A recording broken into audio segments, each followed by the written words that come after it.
Lalagyan mo yan. Oh. Pwede na natin ibenta sa dabilan. Ano? Yan. Pwede na natin ibenta sa dabilan. Happy eating.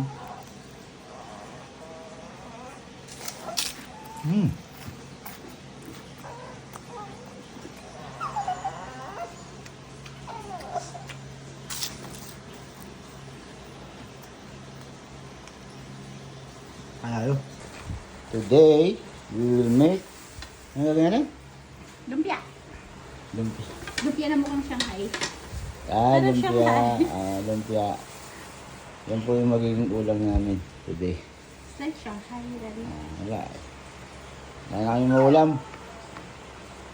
So, ngayon gagawa ko kami ng lumpia. Bumili kami ng rekado. Ito yung lumpia wrapper.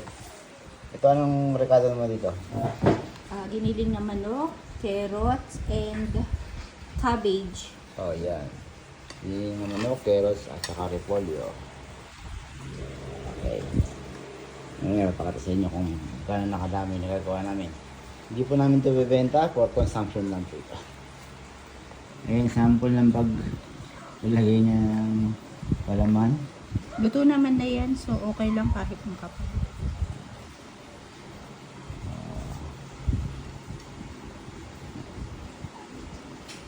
Wala nang problema po dyan kahit mahaba, malaki, maliit. Kakainin lang namin yan. Yan, ano. Oh, yan. Tapos mamaya, ipiprito na lang natin yan. Ulam na.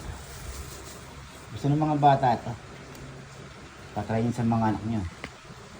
Oh, yan, ready na ang ating Shanghai. Shanghai wala. Lumpia pala. Lumpia. Okay na? So ito po yung lumpia. Gulay. Ano yung tsura? Sarap. Diba? Ayan po yun. Ang laman po nito, cabbage, carrots, at saka Giniling na manok. giniling na manok. Tapos lalagyan mo po nito. Ito yung makita mo. Lalagyan mo yan. Pwede na natin ibenta sa dabilan. Ano? Yan. Pwede na natin ibenta sa dabilan. Happy eating.